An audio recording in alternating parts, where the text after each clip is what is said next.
Care Partners, Teresa Youngstrom here, Memory Care with Teresa Youngstrom. Great to see you today. Got a great program planned for you today. Put a lot of thought into this. There are common misconceptions about dementia, and I get asked some of the craziest questions because people just really don't know.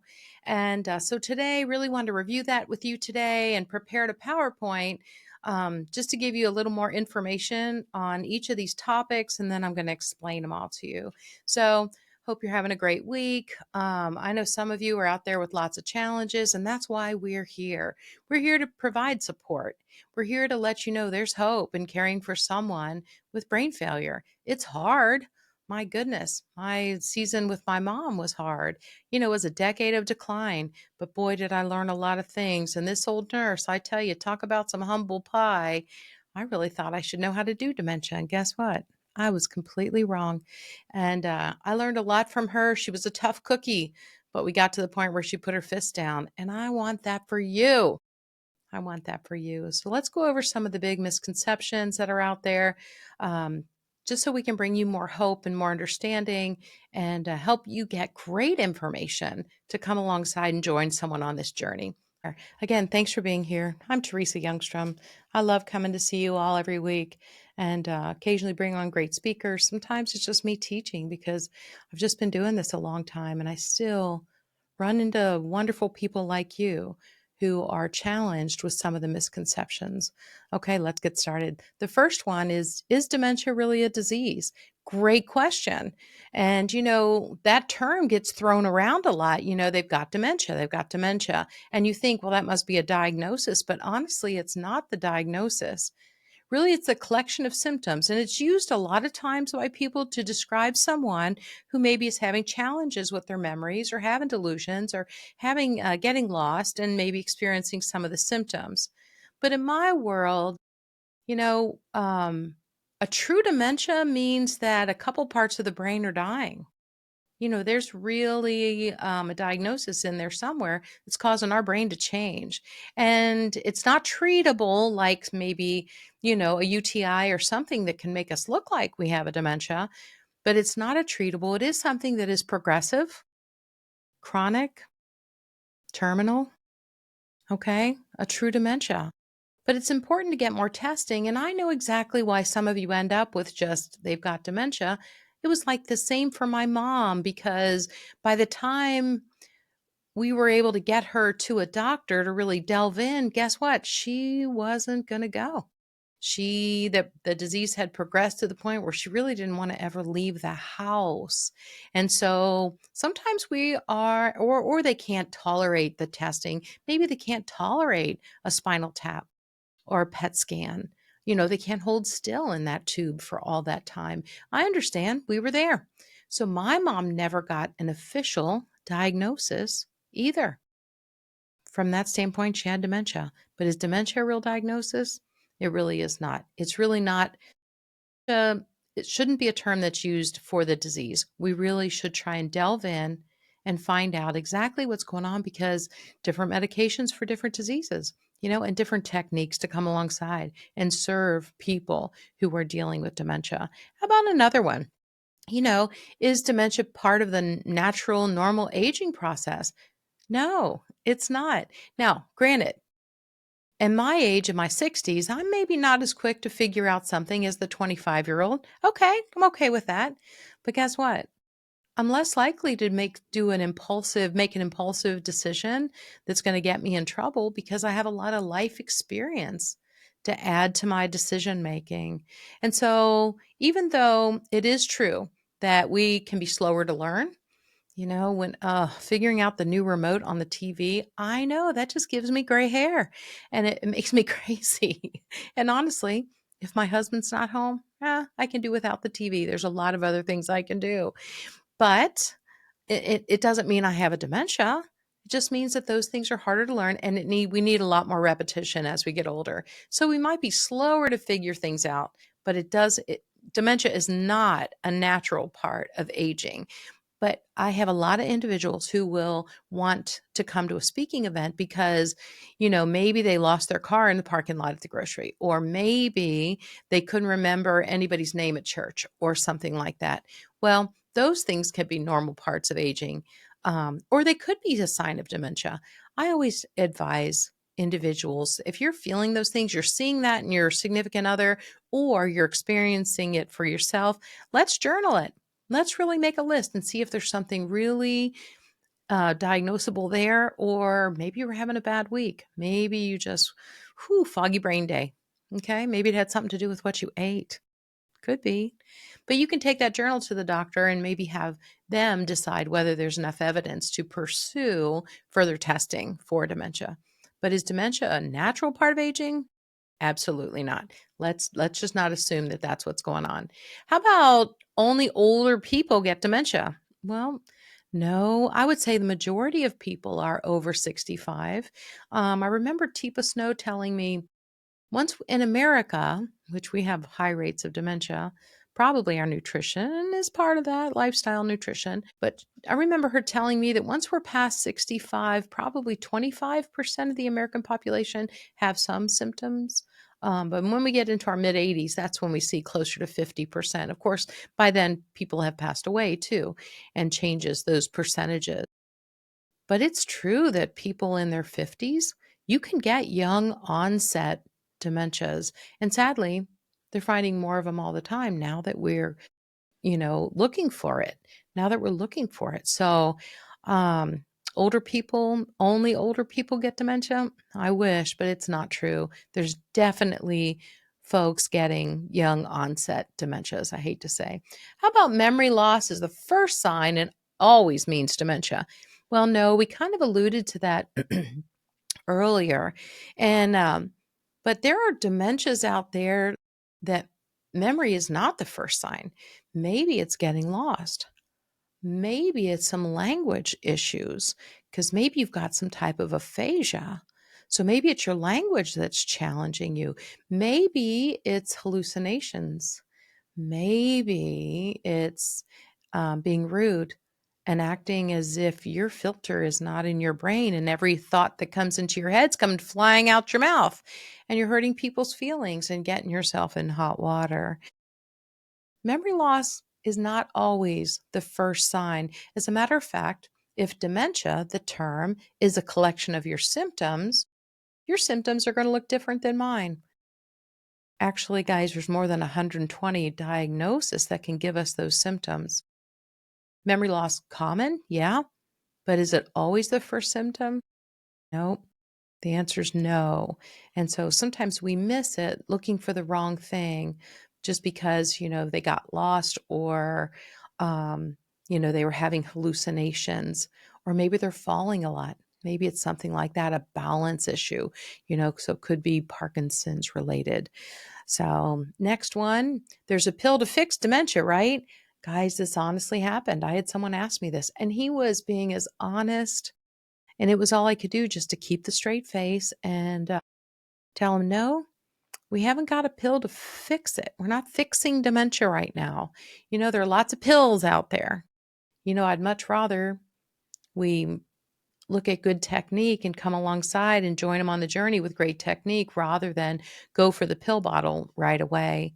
Because these pills always have some side effects and some of them can be very severe. Now, there are some things out there that you've tried. And I would just say if the doctor recommends this and you try it, well, did you have a good result or a bad result? But if you're having bad results, don't keep doing it. It's not the right medication. Okay. And so I would you know, be astute to really pay attention. Did this medicine help or did it not help? And let's be willing to go back for something different or stop that and work on great technique with this individual. But no, at this point in time, we don't have a pill to fix dementia. And when we look at the different diagnoses out there, whether it's Alzheimer's, Lewy body, frontotemporal, vascular, Parkinsonian, um, they're all different and they all affect our brain differently, but they all are progressive, terminal, and we have not figured out how to reverse them at this point in time. So sadly, is there a pill to fix it? There's not a pill to fix it, guys. All right. They know they have dementia. I've heard that, oh my goodness, way too many times. They know they have it. They're just being mean. They know they have this. And I want you to hit the pause button big time. No, throw the brakes on. No. More than half of these individuals do not see their disease, or maybe they saw it early on, but over time, it's all your fault. They're paranoid, suspicious, never wrong, always the victim. It's all your fault anyway. Okay. So I hope you know you need a new care plan. With that care plan, you can't come in and help. They don't need your blankety blank help in their mind. What did I say? Paranoid, suspicious, never wrong, always the victim. My mom was a perfect example of this. And that's what I didn't understand why I got thrown out of the house just trying to help. And I was being very kind. There wasn't any meanness in my tone or body language or anything. But once the logic is gone, and that can happen, I feel like it was her way, my way or the highway. And we had to learn some great new techniques. That's anosognosia, ANOSOG, and let's see, ANOSOGNOSIA, anosognosia. And I spell it for you because people pronounce it differently. But the fact is that that's the inability to see the brain deficit. There's an actual diagnosis. I don't know why doctors aren't all taught this and caregivers aren't all taught this, but we really need to understand that they're not doing these things. They don't see their dementia. My mom never saw her dementia. And so stop talking about it. We never mentioned dementia again, right? We just came alongside. We let her be right. We accept and agree. And honestly, to get her to go to the bathroom, we had to ask her to help us back there. Gosh, I need a Band-Aid. Really need your help. You're the best finder. Edify her, help her feel great about herself. Come in and give her a compliment. Maybe visit a little while before you go in for the task. This is something that would help caregivers immensely. But sometimes, and I've been a caregiver, sometimes we're short on time. We got a lot to do, and we're just seeing the task at hand. And we're coming in saying, oh boy, Martha, we had a lot to do today. Holy cow, we got to get a shower. We got to get those toenails cleaned up. Oh man. And we got to wash her hair. Yeah, for sure. We're going to wash that hair. And you've got them all worked up before you've done anything. So there's a different approach. And that's a lot. I'm teaching a lot of those approaches, but you need to approach from the front. Okay. They lose peripheral vision. You need to not touch them until they recognize that you're there. You need to make sure your tone and body language is calm and friendly, right? Because that means more. Mayo Clinic says it means more than all the words that you're using. What? Yep. Tone and body language, so important. And so make sure you've got a gentle look on your face. Your tone is lower and you're paying them a great compliment. And maybe you need to introduce yourself at this point in time. And I would do that. I'd say, hey, Mama, it's me, Teresa. She'd say, I know. But in a few minutes, frequently she was calling me by another name, or she'd say, when Teresa's here, she does this. And I said, that's real nice. And we go with the flow. All right. Do they all know they have dementia? No, less than half. Less than half. And unfortunately, that's the group that's usually sad and depressed and tearful and needy and don't want to be alone. No, don't. I just can't anymore. I don't know anything. And it's frustrating and sad for them. And so they're going to need a lot of great care. So that's a tough one. I get asked that one a lot. How about people living with dementia? They can't enjoy activities or have, a good quality of life. I think this couldn't be further from the truth. And, sometimes I'll hear people talking about the behaviors. They all have behaviors. And I've lectured till I'm blue in the face about the behaviors, and that frequently there's a reason why they're acting out, but they can no longer communicate well to tell you that they've got an ingrown toenail or they've got a stomach ache or they're feeling really nauseous and don't want to eat anything else, or they don't want to be bothered by a shower right now because their tummy feels like they could possibly have an accident. Okay. So people living with dementia, yeah, they can enjoy activities, but if they've got a physical ailment going on, if there's some reason to be upset, pain, fear, anxiety, well, Sometimes we need to come alongside and assess for those things first and fix those things and then be able to bring them joy. And, you don't have to drill them with questions to come in with a smile and maybe a small bouquet of flowers, or fill the bird feeder out front and go watch that with them and see what birds we can mark down, or do that favorite puzzle that they love. Or maybe it's giving them purpose, like have a group of socks in a basket that you really need help with. And if they could mate those socks, and then after they're done, what do? You unmate them all, leave them in the basket till the next time you need a job. Have probably 5 or 10 tasks like that can give them purpose and help them enjoy life. Maybe they love going through a photo album and having you tell them who everybody is. Or maybe you go ahead and make name tags for all those pictures and make it a different type of a photo album. But can people with dementia enjoy life? Absolutely. My mom enjoyed a lot of life in the latter part of her season on her journey with dementia. So that's a big misconception. How about all people living with dementia eventually get mean and you got to put them somewhere? Oh, guys, this one, I'm afraid that this is a really common theme in the land of dementia care. And they label these people with having behaviors, label them with being aggressive. Maybe you have a caregiver come in too fast, and what you can't tell is that they've got a real upset stomach, and boy, they feel like they could throw up any minute. And you start trying to pull them out of their chair. Time out. Who made that mistake? Well, I don't think you were as much help as you thought you were. Okay. And if they swing at you and maybe they make contact, boy, they can get labeled as aggressive, and they can get sent out. They can get sent to the hospital, lots of testing, lots of, gosh, could be types of restraints. They get sent to other types of living situations. And now it's on there. They've got a diagnosis on there of being aggressive. But who caused that? Guys, who caused those things? We did. Who has to learn how to do this better? We do. We do. And so it's so important. Again, we approach from the front.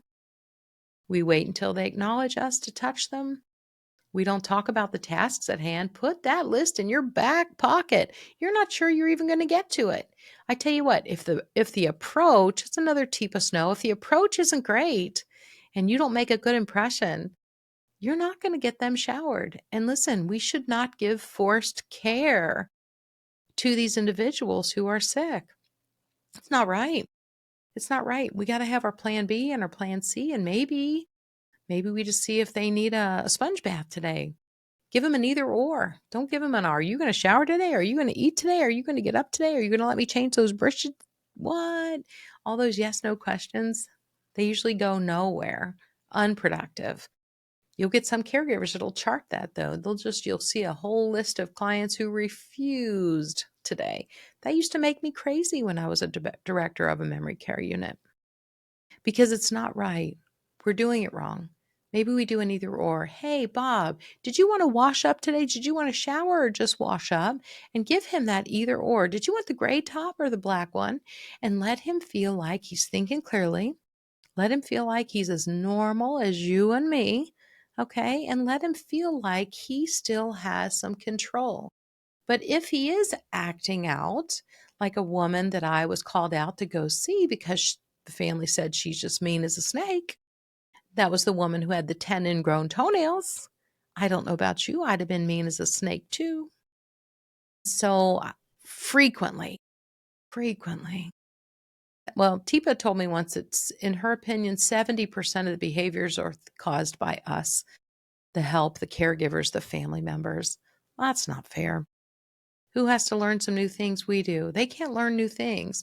They're where they are in their mind with a disease that's attacking their brain. But we can still enjoy life. We've already covered that. And we don't have to fight with these individuals.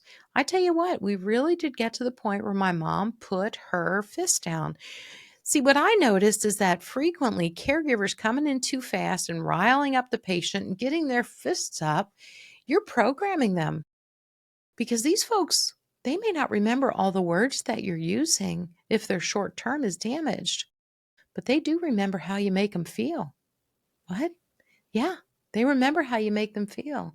And so the next time they're going to be a little quicker to put their fists up because you upset them before and they see you coming now, and they're going to be quicker to respond. They get labeled, but who caused that? Let's go back to who caused it. And I can't just blame caregivers because they only know what they've been taught.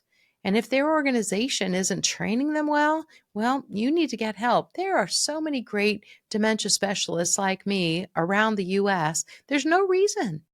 There's no reason. And I've got a training video on the website that you can download and watch a million times for under 50 bucks, under 50 bucks a month, and you can stream that. And so no real reason to have caregivers that aren't trained great. The information's available. I'm at a loss some days as to why we don't have great training at this point in time. We've been dealing with dementia for quite a long time now, and a lot of testing going on. Okay, let me get off that soapbox. Here we go. How about dementia-like symptoms are never reversible? Well, maybe the dementia-like symptom is you're not having your attention, like you feel like your short term is damaged. Well, if you came to me with that question, and I had a gentleman do that, he said, I've got what you do. I said, what's that? He said, I got what you do. I've got that dementia. I'm sure of it. He said, I was in a staff meeting yesterday and I came away with nothing, very little retention. Something's wrong with me. And I said, well, let's rule out the treatables. Get an appointment with your doctor. Let's make sure you don't have urinary tract infection. Let's make sure I would go get your hearing checked, your vision.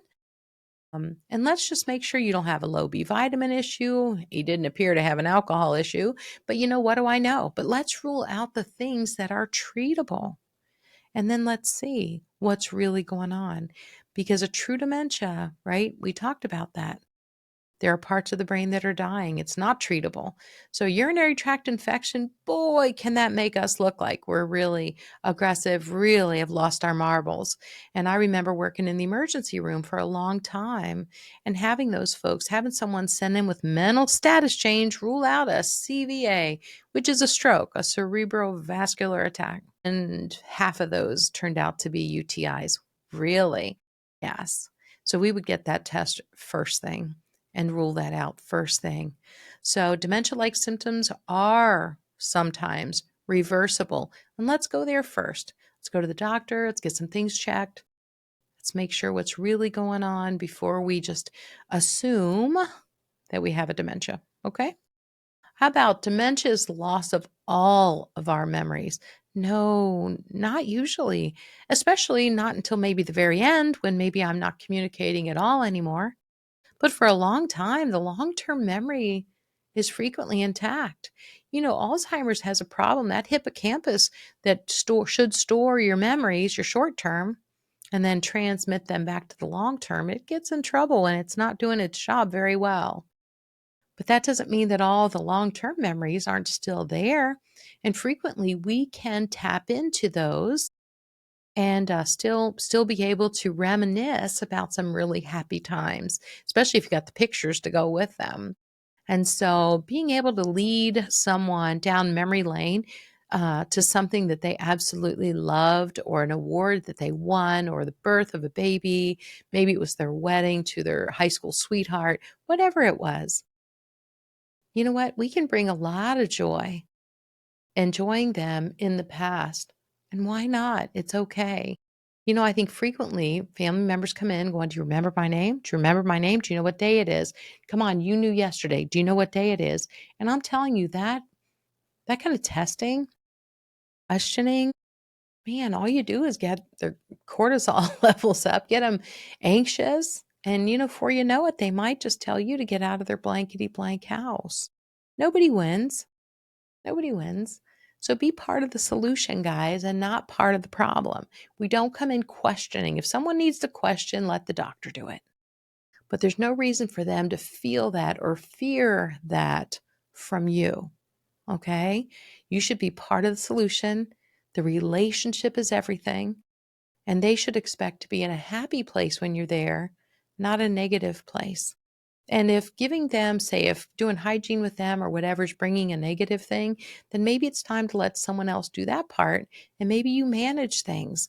I'm just saying there are options. There are options. Um, but dementia is not the loss of all memories, typically, at least not until the very end. There are a lot of long term memories, or you can take them down memory lane. You can tell them a great story about something they did with you. I did that with my mom a lot, and there were no questions in there. I was telling her a story, and in the moment, it brought her a smile and great joy. But I didn't ask her any questions about it. I just told her the story. Occasionally, she would chime in with her own information. How cool was that? And so, no, not all memories are lost with dementia typically. That's not true. How about dementia is always genetic? No, no, it's not. There are some genes that they're looking at that seem to tend to correlate with different types of dementias. But then again, we've known some people that are positive for that gene and never experienced the symptoms. So there's a lot of research still to be done. I would say that your chances do increase if it is in your family, especially if it's a couple people in your family. These things do increase. There's certain areas of the country that have higher rates of it than others. Um, Scientists are definitely digging in as to why that's happening and why some of the genes are more prevalent in certain places. But dementia is not always genetic. I remember Teepa Snow when I was in one of her classes telling me that age is really the greatest risk factor, and that usually, again, the stat I told you before, once you're past 65, um, 25% of the American population seem to have some symptoms. And once you get into your mid 80s, then we're seeing half. But nope, dementia's not always genetic. And so my mom did have it. Am I concerned? Yeah, but I can't lose sleep over it. What will be, will be. And so just going to enjoy life and keep sharing great videos with you and great podcasts for you while I can. So I probably have filled your list up for today of the most common misconceptions about dementia. And I hope it was fruitful. I hope it put your mind at ease. Not everything out there is, the gentleman that asked me if there was a pill. So there's a lot of misconceptions, but I hope now you feel a little more equipped to deal with it. So I hope that you learned a lot today. There are lots of great podcasts there. Memory Care with Teresa Youngstrom on YouTube, on Spotify, and on several different platforms. You know what? If it's easier for you just to go to my website, www.teresayoungstrom.com, there is a tab there that says podcast. And so there's season 1, season 2. This would be season 2, probably in the episode in the mid 30s should come out. So I hope that's helpful. Just keep in mind, you guys, there's a lot of information out there, and I hope I can be part of that solution for you. You got this.